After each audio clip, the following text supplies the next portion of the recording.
So is Patty got a goatee yet? Patty's goatee, he's got some scruff. Does he? I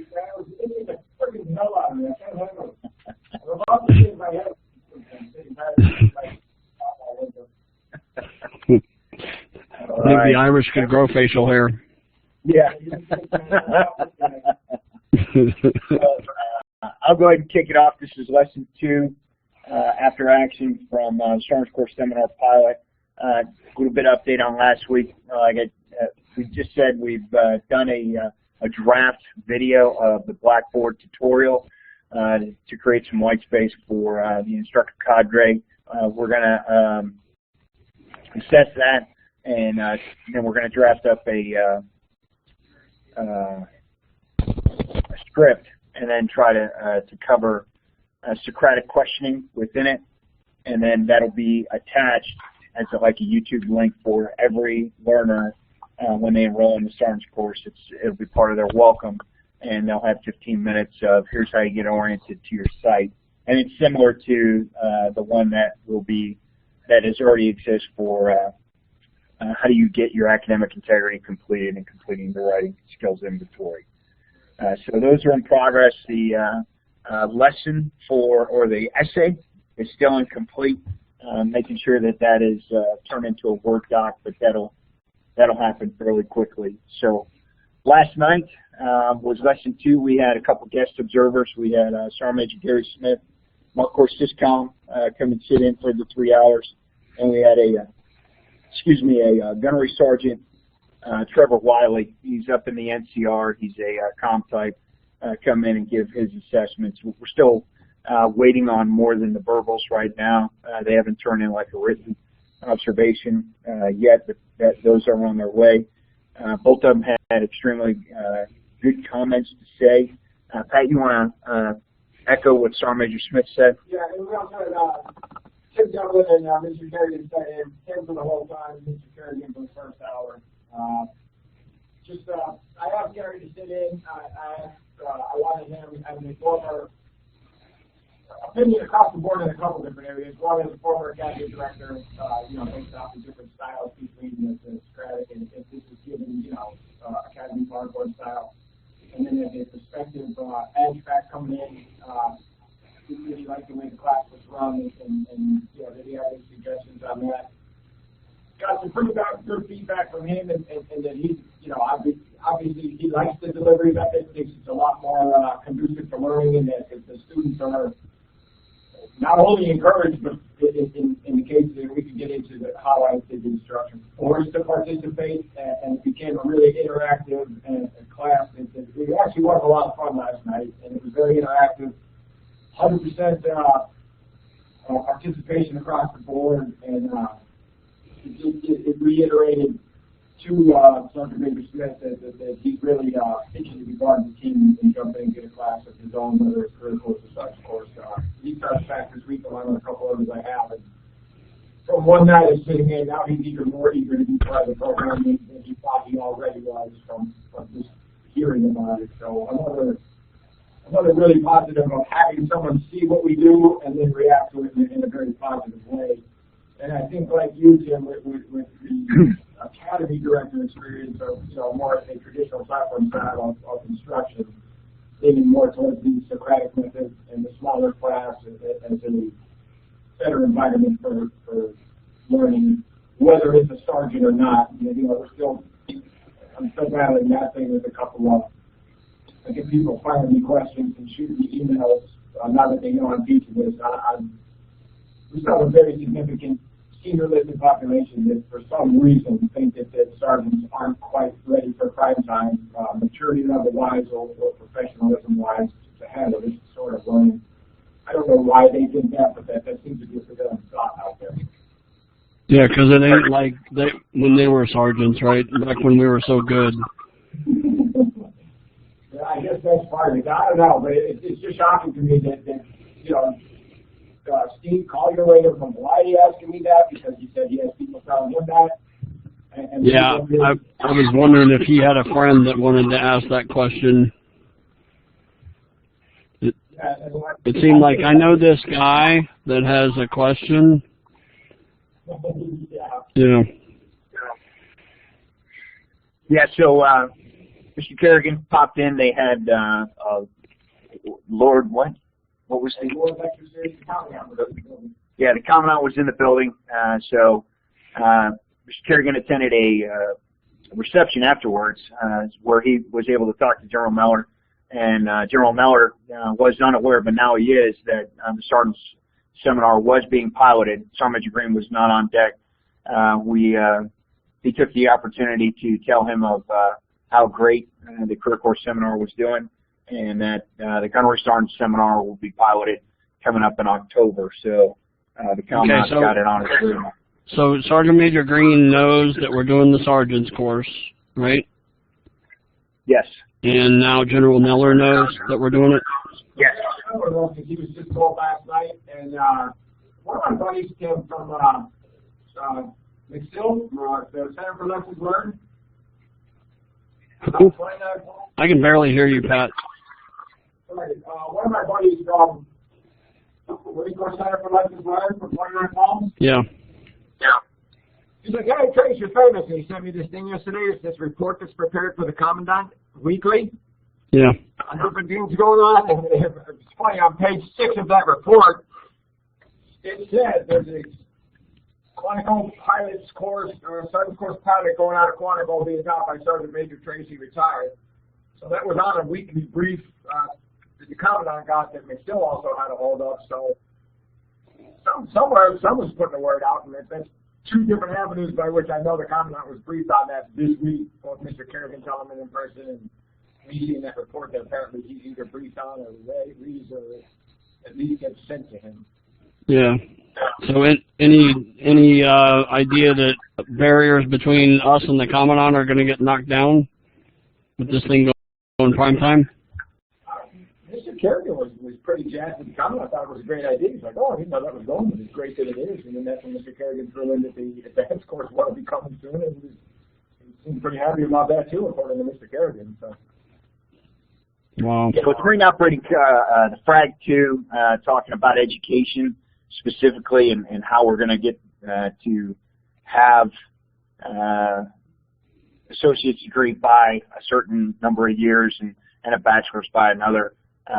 He's just well interested in education, and not to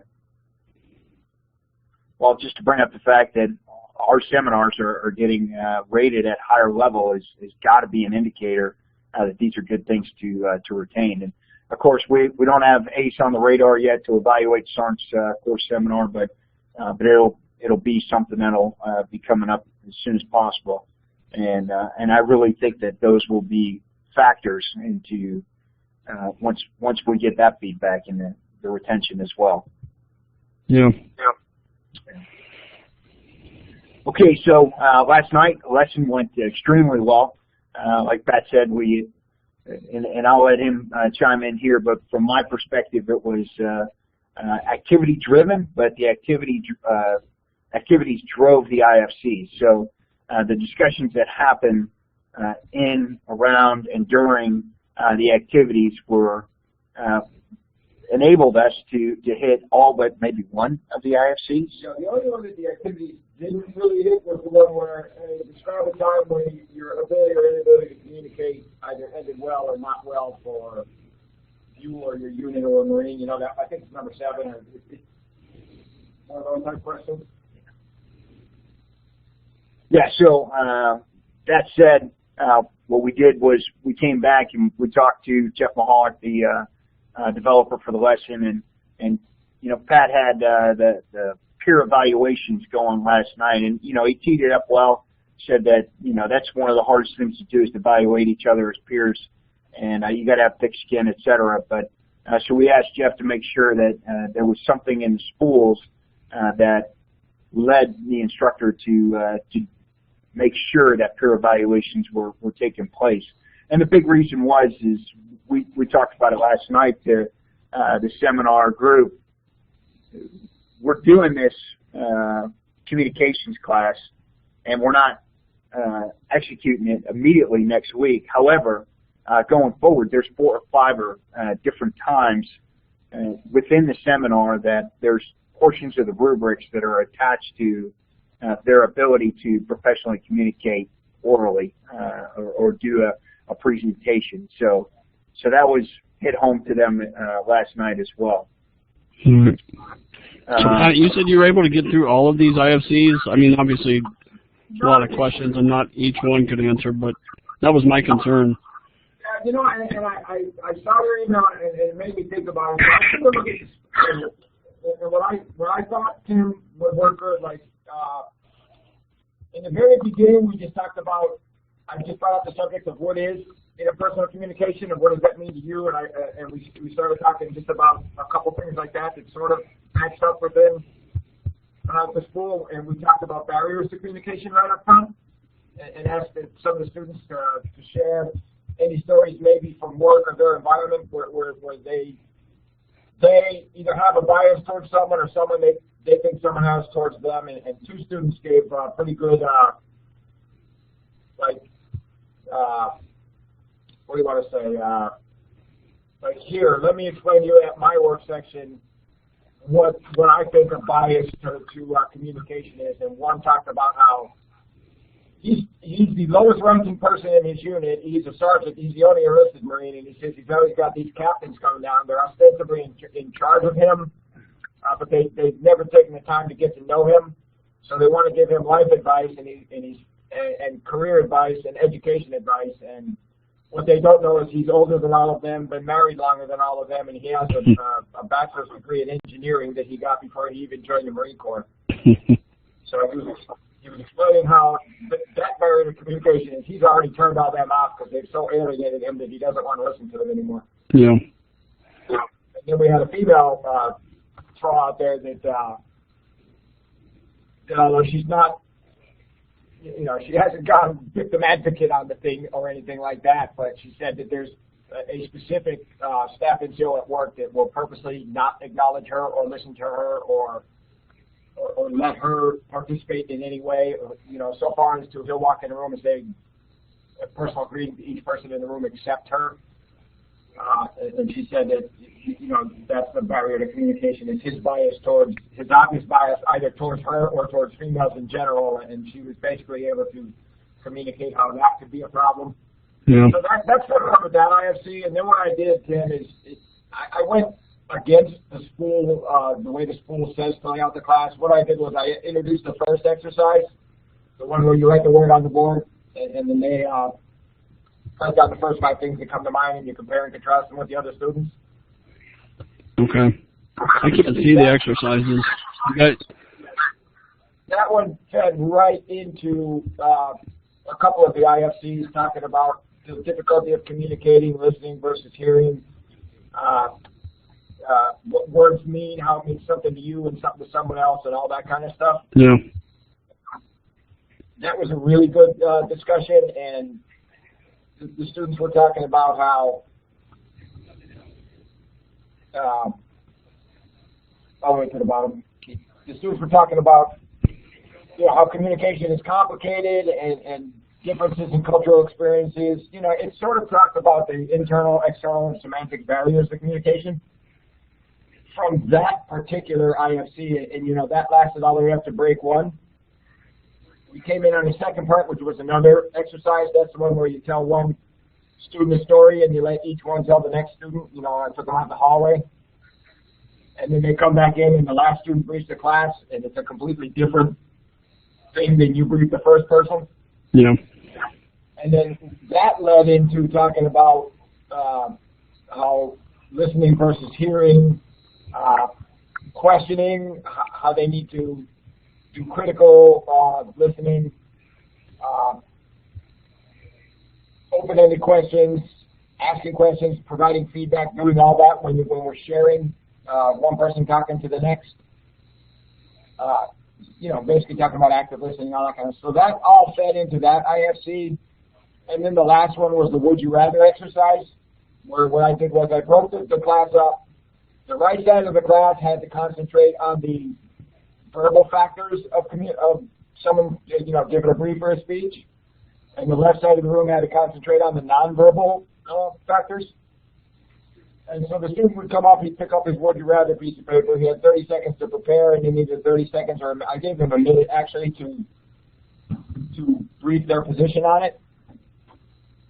Then when they finished, I let each student pick something from those 14 different factors to point out to that student whether he did it good or bad. You know, so the peer had to critically listen and watch his peer, and then pick up on something verbal or nonverbal, and brief back to his peer that just gave the speech on what he did good or bad on it. And most of them were focusing on what the student did wrong.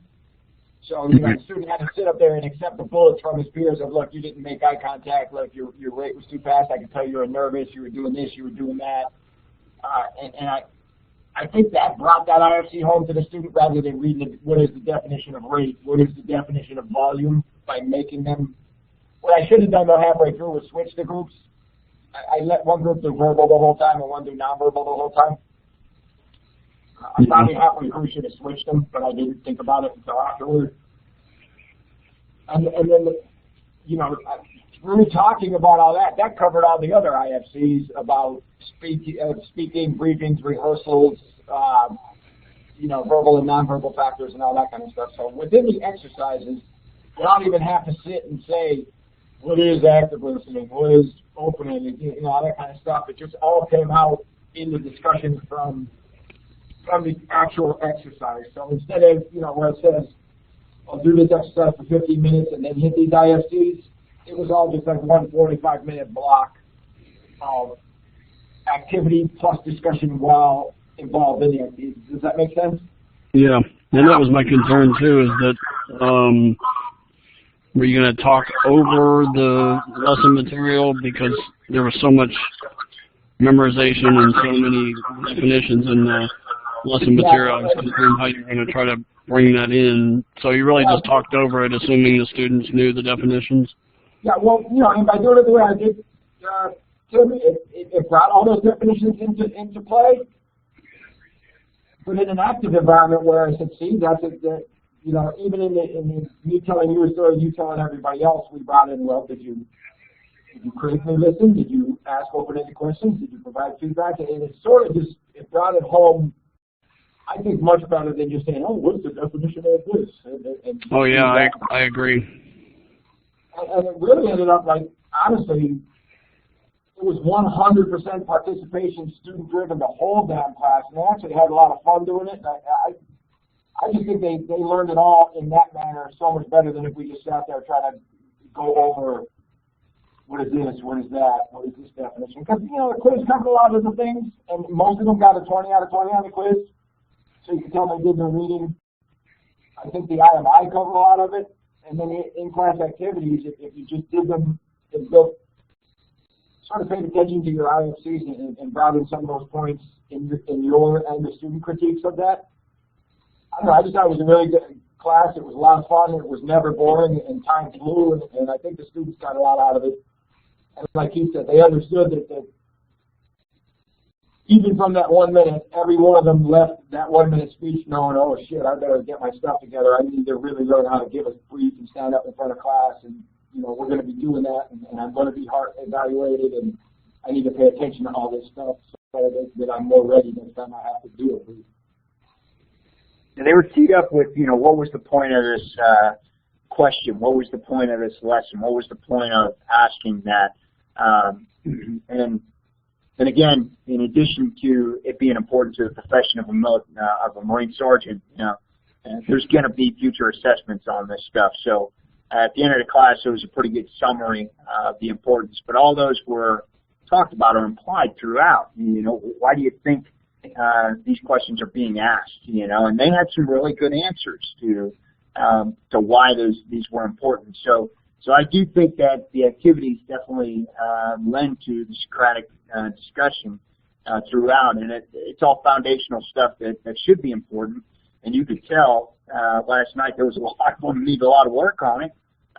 They haven't practiced this stuff, and they need to get the nervous jitters out and be able to jump into, you know, whatever it is that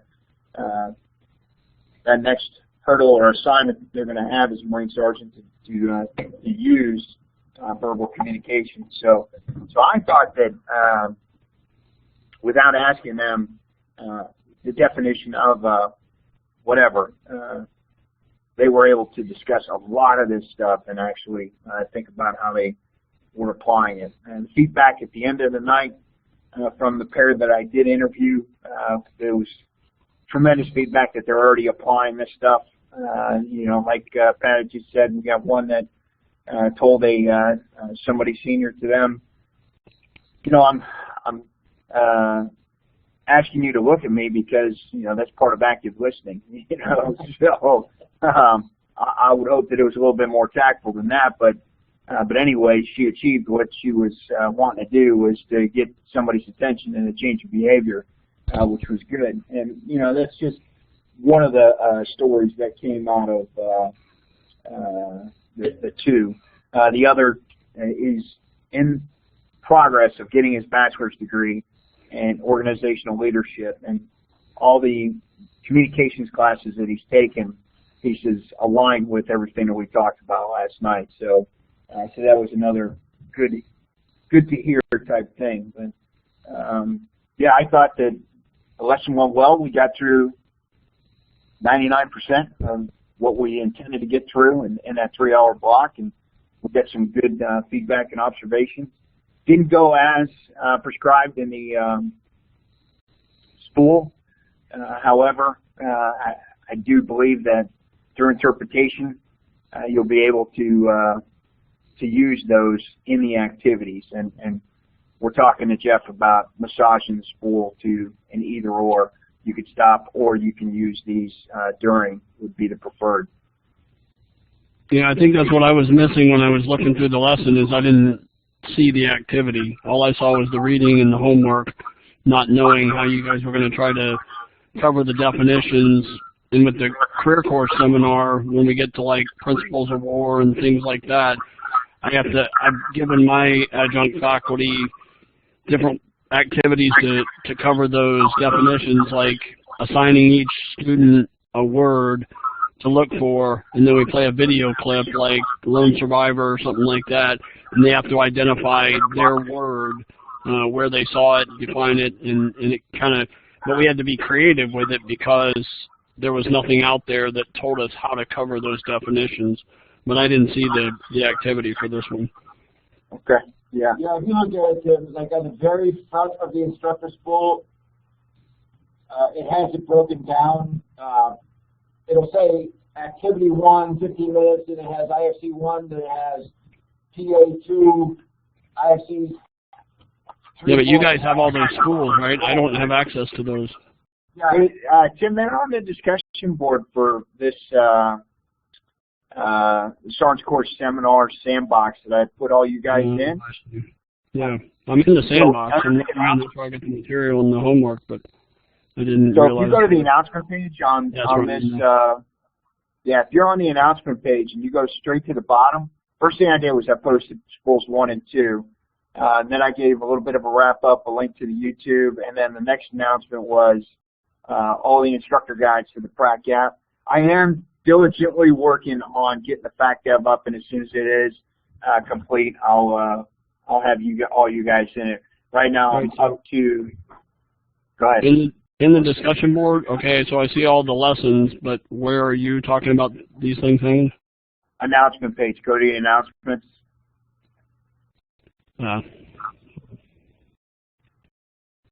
Okay. Now I got it. Okay.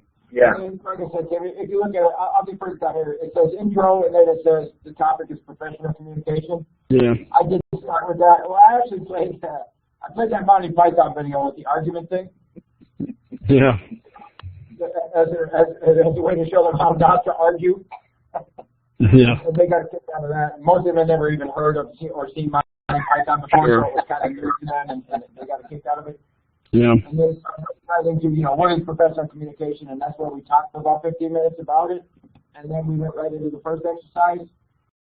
And then that exercise encompassed the IFC 6A, which was barriers to communicating. And the spool goes right into PA2, listening versus hearing. And it has 15 minutes in parentheses, and then it says IFC 6B, C, and D, which is listening, questioning, and principles of interpersonal communication. I just worked that into a discussion on how poorly all those skills were on display by how badly they butchered the message. Yeah. And then when we went into PA3, which was the would you rather, that was broke down a little weirdly. It's broken down underneath that. It says, review homework part 1, interpersonal communication, then do IFC's 60 and F, communication techniques and rehearsing, and then review homework part 2. I just rolled all that into sort of the peer evals and my critiques of each student's quick 1-minute brief that they gave on whatever topic they got handed. Yeah. So, you know, if it was a new instructor looking at that spool, I think that spool would throw them off track more than help them. So that's why Keith mentioned we we're going to massage that a little bit. And instead of maybe it's saying PA1, quick write exercise, 15 minutes, just maybe next to PA1 and IFC 6A, just put like, hey, 45 minutes. You got 45 minutes to get through this however you want to do it. You know what I mean? Yeah, I think that's the best way. Yeah, you guys hung this on the 13th. That's why I didn't see it. I was in here last Thursday afternoon and then Friday. That's why I didn't see these. We're trying, Tim, to get stuff quicker, but it's like we're working hard now on week 3 as week 3 just started today. Oh, I know. Yep. Not putting anybody, like not that it's helping you guys, but I have all the spools, so it's like I got plenty of time to look at them and break them down, and then then I'll give you my take. I'm going to post spools 3 and 4 in here, along with the YouTube video, okay, and any homework assignment, instructor guides, etc. Along with that, the next YouTube link. So that'll be out there, and I'll put that into my report, the good, the bad, the ugly report, how I actually didn't really like the way the spool was broke down, so I did it my own way, and how I think that worked better. So I'll incorporate that into something intelligible writing that basically says how I did the class. Students had a little bit of beef with the IMI, and yeah, I think the more options we put out there, the better it's. Yeah, no, I agree. No, I was saying I think the more options we put out there, the better it's going to be. Yeah, no, I agree. And like I said, I'm trying to come at it from both as an RCI, I would tell even my own abstract, like, listen, there's a couple ways to do this class. Here's how I would do it, and here's how I did it, which made it much better than if you try to do this, just by following A to B to C to D. You know what I mean? Right. Yeah, everybody's got their own style. Yeah, and that leads right into lesson 3, which is going to be another dry one, because how sexy can you make thesis writing and goddamn performance evaluation system? Yeah. Yeah. And the big thing about the sequence, Tim, right up there it says it's recommended sequence of events, and sure, it's really up to the instructor to massage it, that makes it personal to him or her, so that they can be more efficient and effective. And I'm not saying that we got keys to the kingdom on every single thing. I think that's there can be variations that can be as effective. So, and that's why I just know some of the adjunct faculty. I mean, this is what we do for a living, but they're part-time employees, and they tend to pick things up and run with it. So whatever's there is probably what they're going to go through, at least for the first time, until they figure out a better or a different way. Yeah, we'll do some massaging, and we'll post this for your pilot. But yeah, so other than that, we uncovered that we got a glitch in the IMI that we've identified it. We're asking the tech team to get that fixed, and we're on board for next week. Got your email, your input. Greatly appreciate everything that you're saying. It gives us great perspective to assess from. Be honest with you, I've read it, but I haven't dug too deep into it because, just like Pat said, it's week to week, and I'm still dotting I's, crossing T's, and trying to get a lot of different things. We're building the on-site, the online, and the reserve Starnes Course Seminar Masters all concurrently, so it's a little bit of a yeah. So it's time consuming, to say the least. That's that's go ahead. about all I got. Like I said, I'll put it all in the write-up, and so you guys will have access to that. Which, my hope is at the end that, and I know you will, but I'm hoping everybody sort of keeps a hold of these, and before they even teach it or give it to someone to teach for the first time, just say, hey, listen, from the original guy that did it, here's some, good and bad nuggets that he got each week. So that it might better help. And I also have, the way I have it broken down in my own lesson plans. I'm willing to hang that in the file too, so anybody could just cheat off my lesson plan if they wanted to copy the class the way I did it. So I'll make all that available as we go, or in one big packet at the end, however everybody wants it.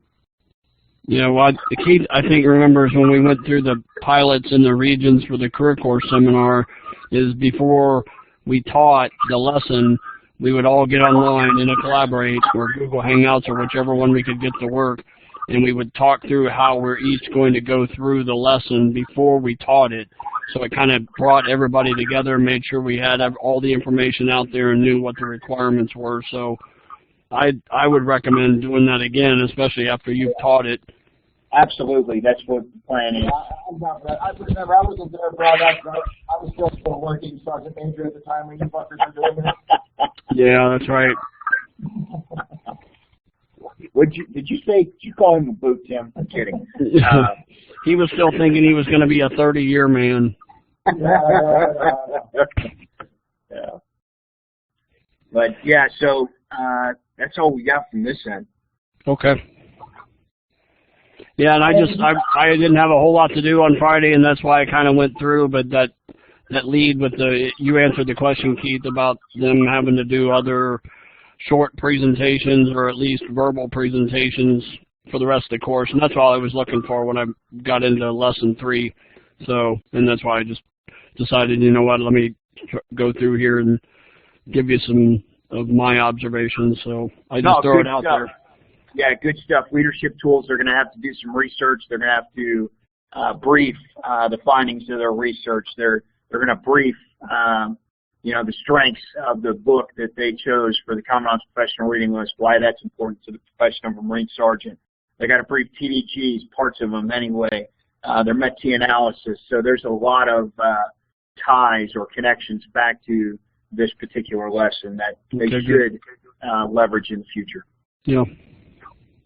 And I think it's good. I'm telling you, I mean, I thought the career course when we were coming into it, I'm like, okay, it's a little tough here, a little weak there.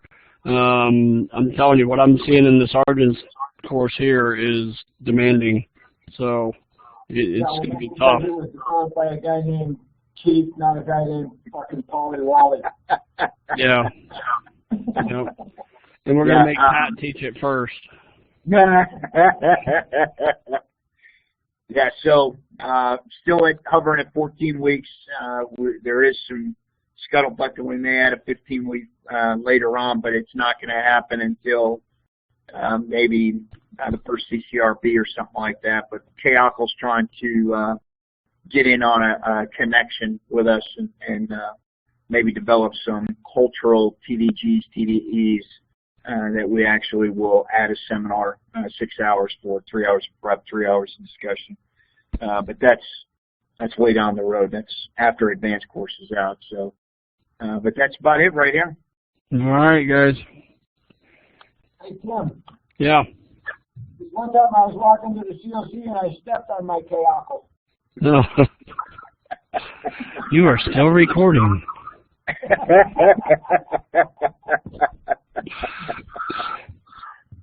All right, well, that's good. Yep, things are kind of slowing down a little bit now that I got everybody up and running, so I'll have a little more time to pay attention to this and be involved. Sounds great.